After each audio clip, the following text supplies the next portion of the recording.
adoração ao Senhor e de oração, estudando a palavra de Deus agora, na carta que nós temos estudado já há alguns dias, algumas semanas, a carta aos Hebreus. Hoje nós vamos ler e meditar no capítulo 5, Hebreus 5, de 1 a 14. Nós vamos fazer essa leitura agora. Os irmãos podem acompanhar a projeção que vai ser feita ali. Porque todo sumo sacerdote, tomado dentre os homens, é constituído a favor dos homens nas coisas concernentes a Deus, para que ofereça dons e sacrifícios pelos pecados, podendo ele compadecer-se devidamente dos ignorantes e errados, porquanto também ele mesmo está rodeado de fraqueza. E por esta razão, deve ele, tanto pelo povo como também por si mesmo, oferecer sacrifício pelos pecados. Ora, ninguém toma para si esta honra, senão quando é chamado por Deus, como o foi Arão. Assim, também Cristo não se glorificou a si mesmo, para se fazer sumo sacerdote, mas o glorificou aquele que lhe disse: Tu és meu filho, hoje te gerei. Como também em outro lugar diz: Tu és sacerdote para sempre, segundo a ordem de Melquisedeque, o qual, nos dias da sua carne, tendo oferecido com grande clamor e lágrimas, orações e súplicas ao que podia livrar da morte, e tendo sido ouvido por causa da sua reverência, ainda que era filho, aprendeu a obediência por meio daquilo que sofreu. E tendo sido aperfeiçoado, veio a ser autor de eterna salvação para todos os que lhe obedecem, sendo por Deus chamado sumo sacerdote, segundo a ordem de Melquisedeque. Sobre isso, temos muito que dizer, mas de difícil interpretação, porquanto vos tornastes tardios em ouvir.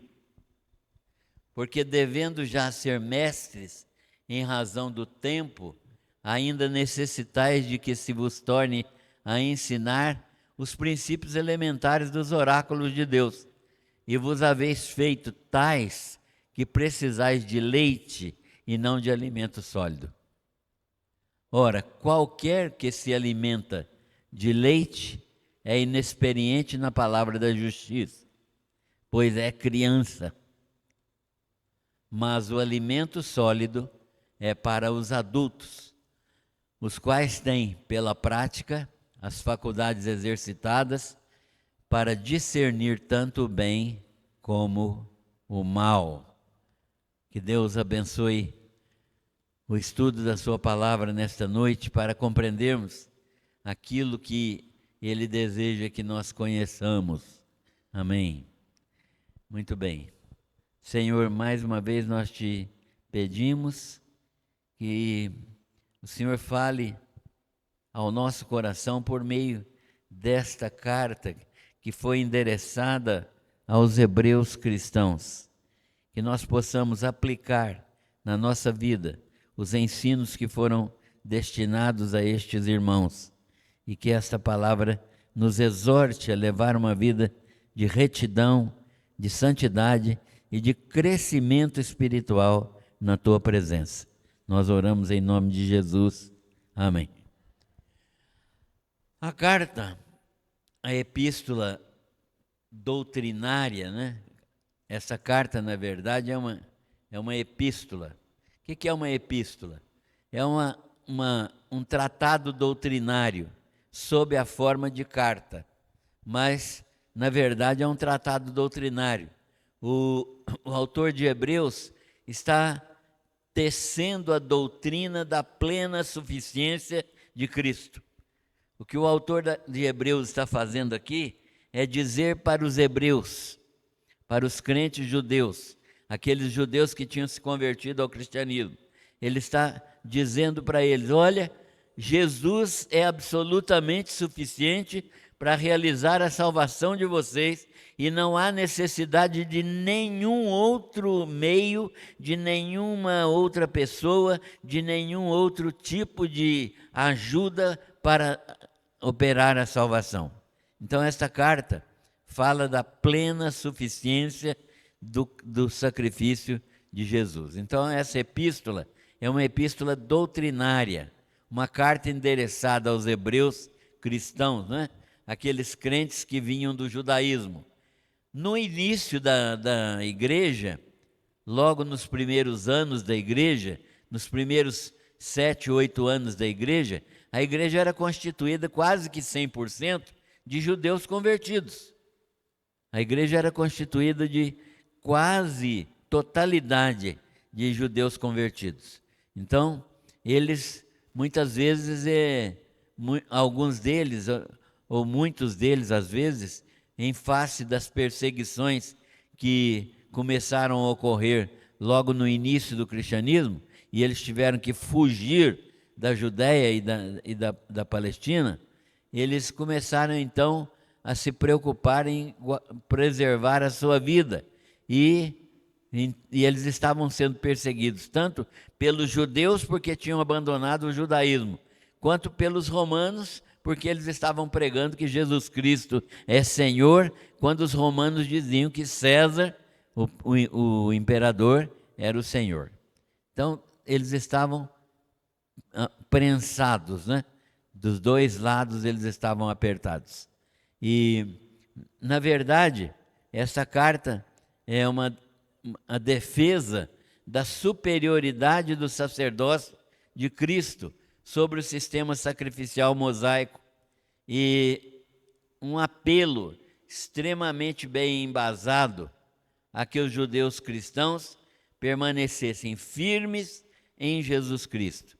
Então, alguns estavam querendo retornar ao judaísmo, achando que se eles retornassem ao judaísmo, eles não estariam sendo perseguidos por ninguém, porque o Império Romano tolerava o judaísmo, né? E se eles retornassem ao judaísmo, os próprios judeus não iriam persegui-los. Então era muito tentador tentar voltar ao judaísmo, porque eliminaria a perseguição dos dois lados, né? Eles voltando para o judaísmo, os judeus paravam de persegui-lo, e voltando para o judaísmo, o Império Romano tolerava a religião judaica. Então, neste contexto, neste ambiente, é que o autor da carta aos Hebreus faz esta severa advertência. Ele quer abrir os olhos daqueles irmãos, porque se eles voltarem para o judaísmo, retornarem às práticas judaicas, e isso só podia acontecer com os crentes judeus, né? Porque ninguém mais poderia voltar ao judaísmo, é só os crentes judeus que poderiam fazer isso. Então, se eles voltassem, eles estariam negando o pleno sacrifício de Cristo para voltar a viver pelos sacrifícios da lei mosaica que já tinham caducado. Quando Jesus Cristo veio, foi estabelecida uma nova aliança. Quando Jesus Cristo morreu, foi estabelecido o supremo sacrifício. Então, Jesus inaugurou uma nova aliança com base agora no seu próprio sangue e não no sangue de cordeiros. Nós somos salvos pelo sangue de Jesus. Nós somos salvos pelo sangue de Jesus. Não é pelo sangue de cordeiros. É do Cordeiro de Deus que tira o pecado do mundo. Então, que os judeus cristãos deveriam permanecer firmes em Cristo Jesus, visto que um retorno deles ao judaísmo nada lhes aproveitaria, né? Eles voltariam a um sistema que já estava falido há muito tempo. O argumento do autor neste texto que nós lemos, é um argumento interessante. Ele começa dizendo o seguinte: Cristo é superior aos sacerdotes do antigo pacto. Os sacerdotes mosaicos, Jesus era superior a eles. Por quê? Porque ele é um sumo sacerdote que compartilha nossa natureza humana.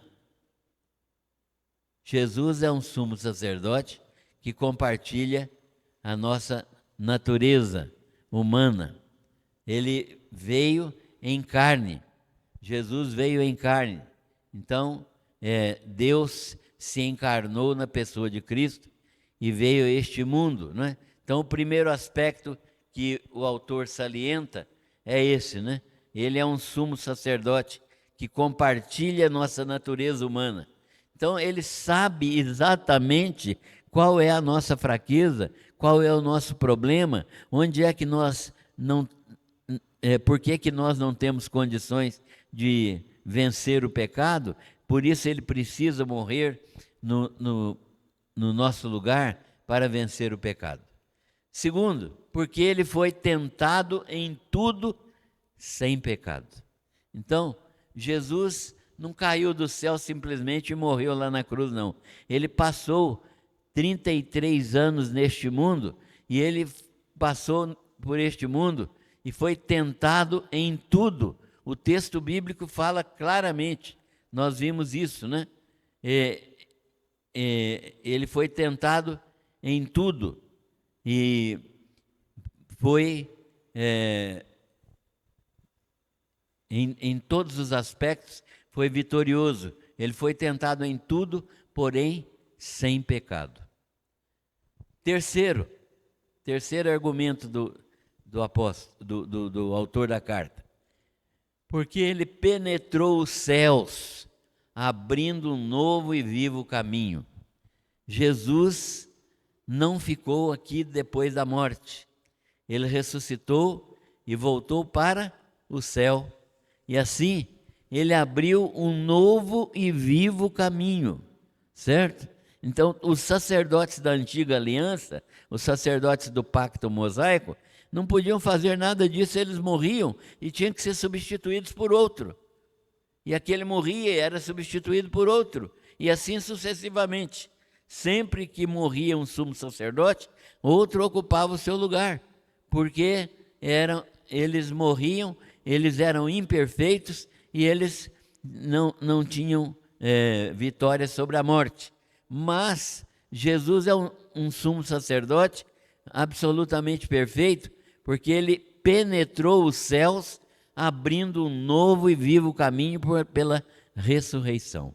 Então, eu e você cremos num Deus maravilhoso que mandou um cordeiro a este mundo, que viveu entre nós, suportou todas as provações e tentações, venceu todas elas e obedientemente foi à cruz e morreu ali, mas não ficou no túmulo. Ele ressuscitou e foi para o céu. E ele está hoje no céu, não é? Na presença de Deus, representando cada um de nós. É por isso que você pode orar a Deus, né? Senhor, por quê? Porque Jesus está lá em intercessão, né? Aliás, é interessante até falar alguma coisa nisso. A gente ora, irmãos, a Deus, ao Pai, em nome de Jesus, né? Pela intercessão do Espírito Santo, né? Tem muita gente que ora, faz uma mistura na oração, ora para Jesus e fala Pai, e ora para Jesus e depois fala que é em nome dele que está orando. Orar, como Jesus ensinou, é ao Pai, em nome de Jesus, pela intercessão do Espírito Santo. Bom, isso é só um lembrete aí. Então ele penetrou nos céus e está lá agora, nos céus, intercedendo por nós. Em quarto lugar, porque ele pode compadecer-se de nossas fraquezas. Ele pode compadecer-se de nossas fraquezas. Jesus é aquele que olha para nós com compaixão. Ele olha para as suas fraquezas. Ele sabe das suas fraquezas, das minhas fraquezas. E ele olha com compaixão.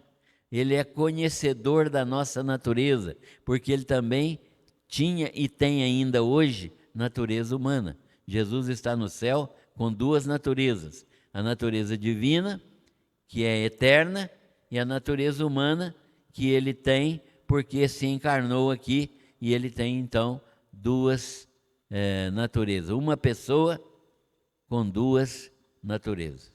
E ele então pode compadecer-se das nossas fraquezas, pois ele é conhecedor da nossa natureza. Ele também teve natureza humana e tem ainda natureza humana sem pecado. E quinto, porque por ele, por Jesus, nós podemos chegar ao trono da graça e receber misericórdia e sermos socorridos em momento oportuno, no tempo da nossa necessidade. O apóstolo, o autor da carta, né, fala que então, por meio de Jesus, nós podemos chegar ao trono da graça. O único caminho que existe para chegar ao Pai é Jesus. É por meio dele que nós chegamos ao trono da graça.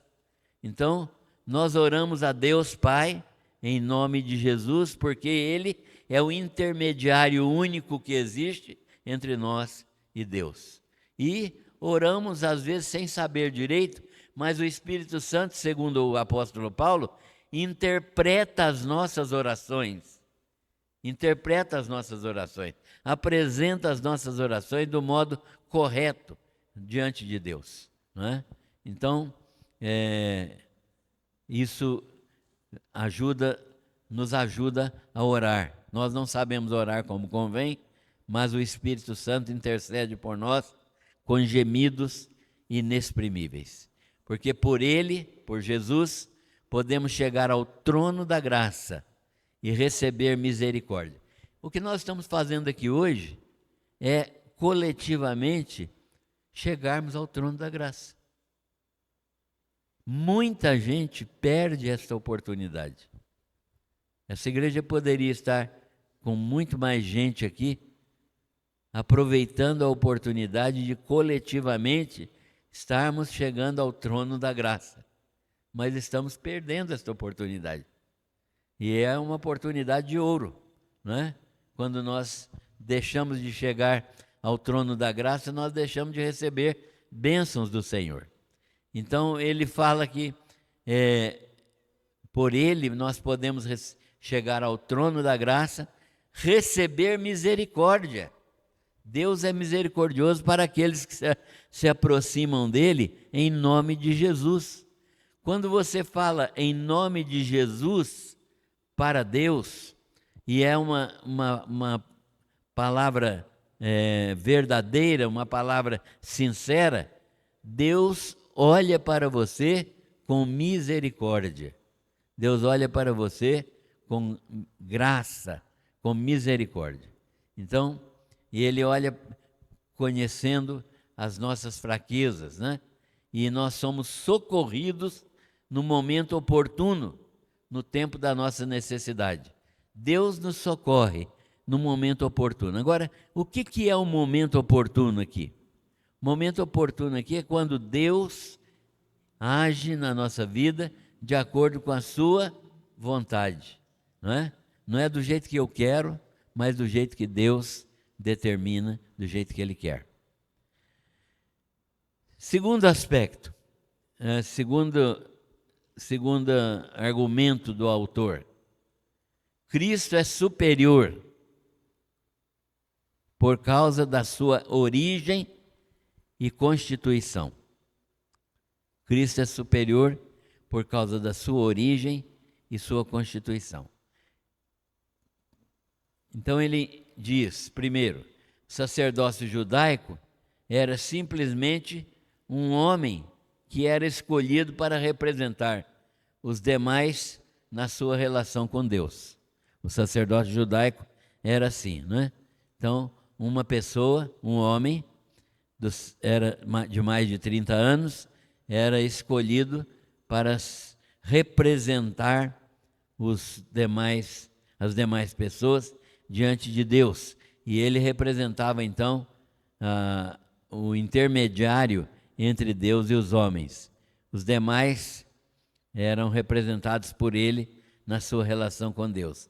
O papel desse sacerdócio judaico era oferecer sacrifícios determinados pela lei.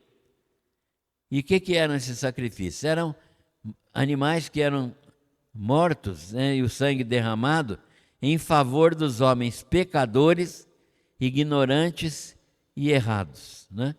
Então, havia os homens que pecavam por ignorância, que pecavam por erro, e o sumo sacerdote fazia então uma intercessão por essas pessoas. Tais sacerdotes faziam isso porque sua própria fraqueza precisava de intercessão, não é?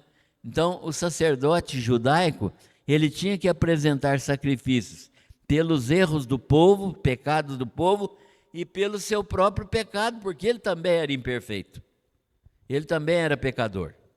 Então, e ele assim, sabendo que era pecador, ele também podia tratar com bondade os outros seres humanos, né, que tinham pecado. Mas como o sacerdote era um homem sujeito à fraqueza, sujeito a pecado, ele tinha que oferecer também sacrifício pelos seus próprios pecados, né? Ele tinha que oferecer sacrifícios pelos seus próprios pecados.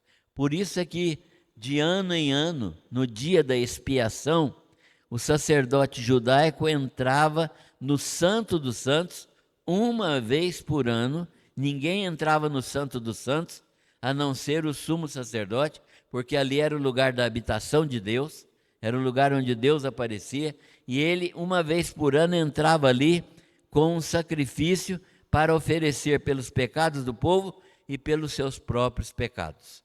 Era chamado Dia da Expiação, e esse dia é comemorado pelos judeus até hoje, né? Então o sacerdote oferecia também sacrifício pelos seus próprios pecados. Ninguém podia se tornar sumo sacerdote por sua própria conta, por sua própria vontade. Era Deus quem escolhia, como ele fez com Arão. Arão e sua família foram escolhidos como sumos sacerdotes. Todos os sacerdotes que vieram depois desses 2000 anos de história, até Jesus, 1500 anos de história até Jesus, eram descendentes de Arão, né? Descendentes de Arão, porque a família de Arão foi escolhida como uma família de sumos sacerdotes.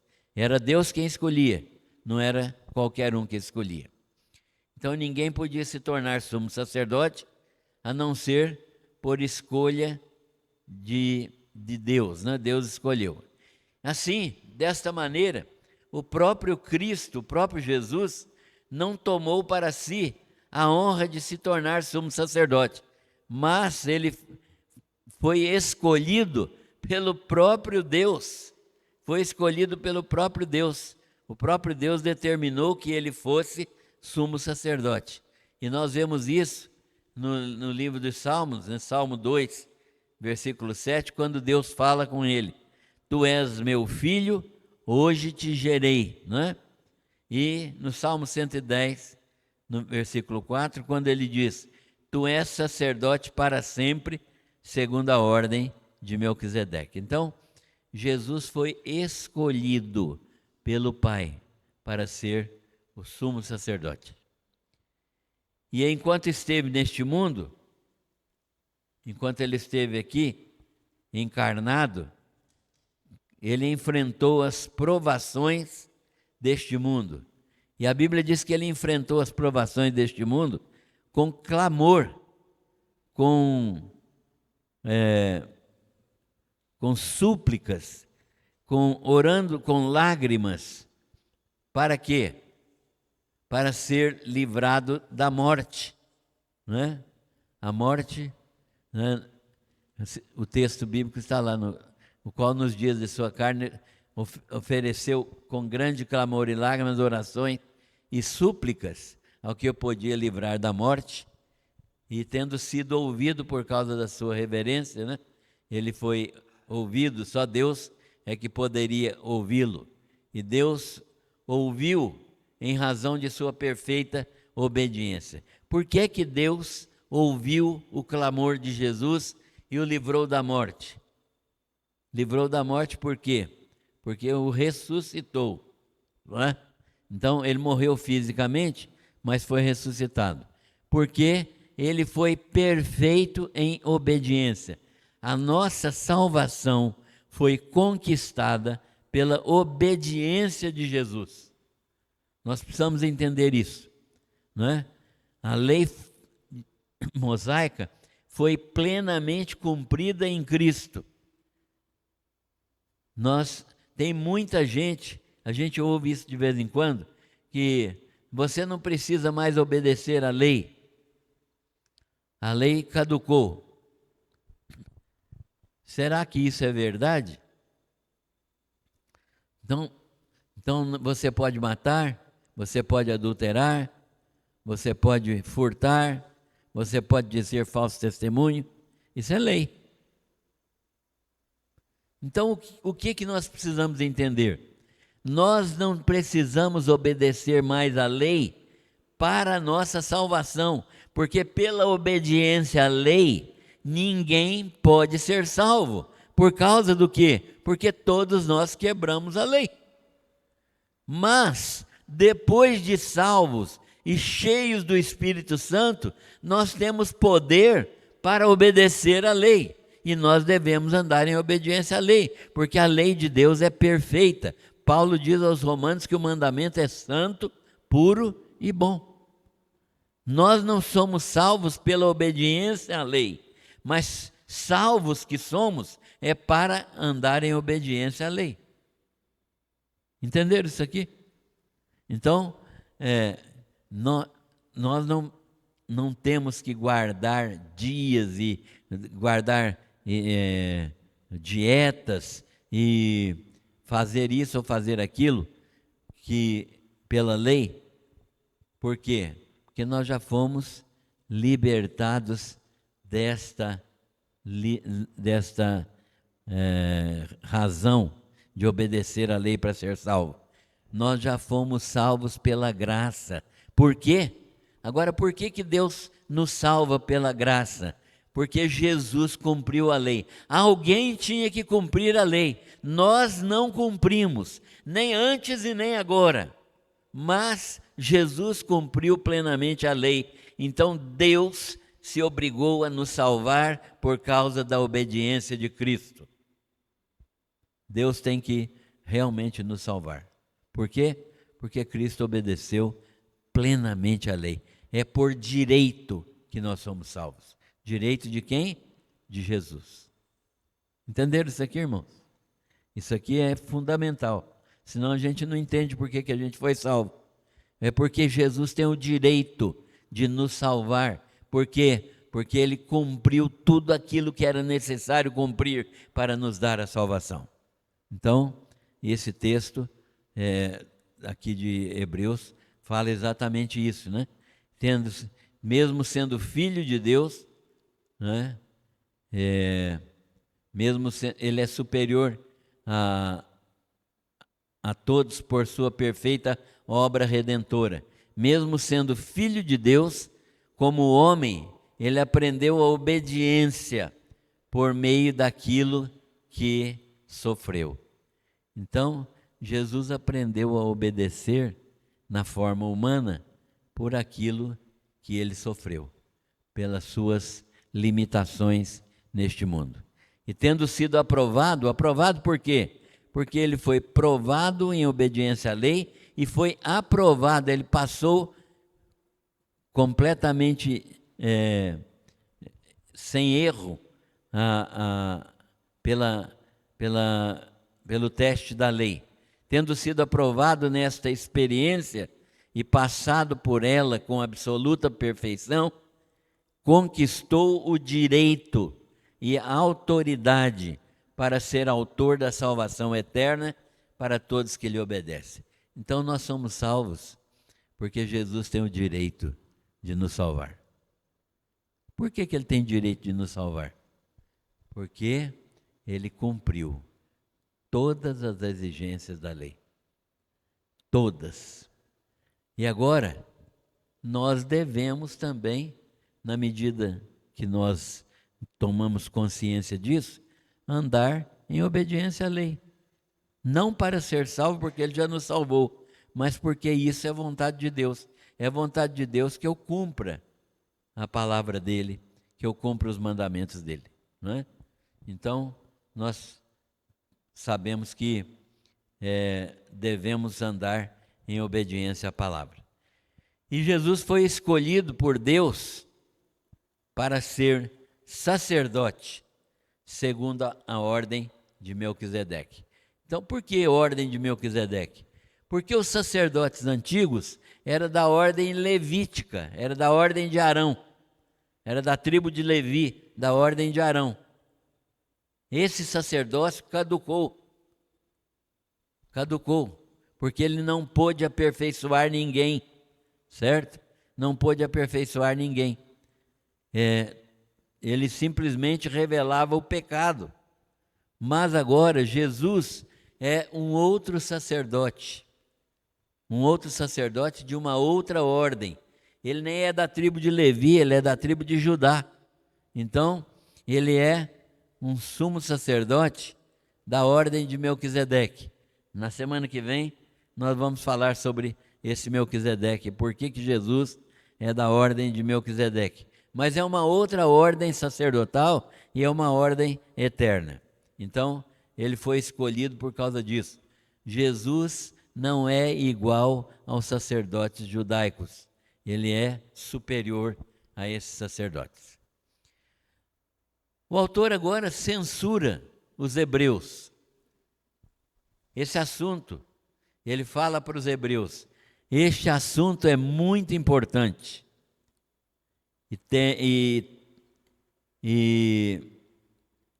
Tínhamos ainda muito a dizer, né?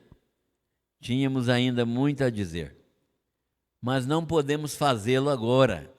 O autor está dizendo para os judeus, olha, eu tenho muita coisa a dizer em relação a esse assunto, mas eu não posso falar isso agora, porque vocês ainda não estão prontos para ouvir. Agora vocês têm manifestado pouco interesse em ouvir. Vocês já deveriam ser mestres. Olha a palavra de advertência. Vocês já deveriam ser mestres por tempo de vida, né, cristã. Vocês já são crentes há muito tempo, já deviam ser mestres, mas não são. Na verdade, vocês são como criancinhas que necessitam de leite e não podem comer comida sólida. Ele está dando uma balançada no pessoal. Está dizendo, olha, já era tempo de vocês serem mestres, estarem ensinando, mas vocês estão igual a criancinhas que precisam do leite materno. Não se pode dar comida sólida para uma criancinha, ele precisa do leite materno. Vocês estão nessa circunstância, espiritualmente vocês estão infantis ainda, são crianças, vocês ainda precisam que se repitam os principais elementos da palavra de Deus. Nós precisamos de trabalhar com vocês ainda nos princípios elementares, não é? Já faz tanto tempo e vocês não aprenderam nem o que é básico. Isso que ele está falando. Então, quem se alimenta de leite, ele diz, é inexperiente na palavra e ainda é criança e não sabe discernir o certo do errado. Os judeus cristãos estavam nesta condição. Os que são adultos espirituais se alimentam de alimento sólido e, pela prática da vida cristã amadurecida, exercitam as suas faculdades espirituais, discernindo tanto o bem quanto o mal. O texto está lá na nossa projeção. O alimento sólido é para os adultos, os quais têm pela prática, né? Porque tem uma vida de prática dos ensinos da palavra, eles têm as faculdades exercitadas para discernir tanto o bem quanto o mal. Então, os crentes vão amadurecendo, precisam amadurecer. É uma coisa muito ruim, isso que o autor está falando aqui, que passa muitos anos, passam vários períodos de tempo e os crentes estão do mesmo tamanho espiritualmente. Não tem crescimento espiritual. É isso que ele está dizendo, que os judeus cristãos estavam nessa circunstância. Vocês ainda precisam que se repitam os princípios elementares da palavra de Deus. Tem que começar no beabá ainda com vocês, né? Quem se alimenta de leite ainda é inexperiente na palavra da justiça, ainda é criança e não sabe discernir o certo do errado. Os que são adultos espirituais se alimentam de alimento sólido e, pela prática da vida cristã madura, exercitam suas faculdades espirituais, discernindo tanto o bem quanto o mal. Então, os crentes que vão amadurecendo, eles são capazes de discernir o que é certo e o que é errado, aquilo que é bom e aquilo que é mal. Se eles ouvem uma palavra que não é bíblica, a antena deles está ligada e eles reconhecem imediatamente. Eles andam em obediência, eles frutificam, eles alcançam outras pessoas, eles são capazes de trazer outras pessoas para o Evangelho, eles são capazes de edificar a igreja, de abençoar as pessoas, de ser bênção para as pessoas, né? Ser usados por Deus como bênção. Então, são capazes de discernir tanto o bem quanto o mal. Vocês nunca compreenderão as coisas profundas da palavra de Deus enquanto não crescerem espiritualmente. Isso é aquilo que o apóstolo diz, o autor da carta aos Hebreus diz para os crentes judeus: vocês nunca poderão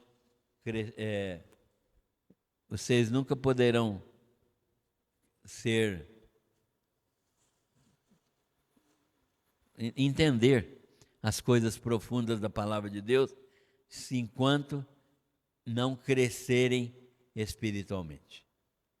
Então vocês precisam de crescimento espiritual. Muito bem, esse é o capítulo, né, que vai ter continuidade no capítulo 6. No capítulo 6 que nós vamos ver na semana que vem. Concluindo e aplicando as verdades deste capítulo. Primeiro, o que significa, é uma pergunta, o que significa ter Jesus Cristo como sumo sacerdote?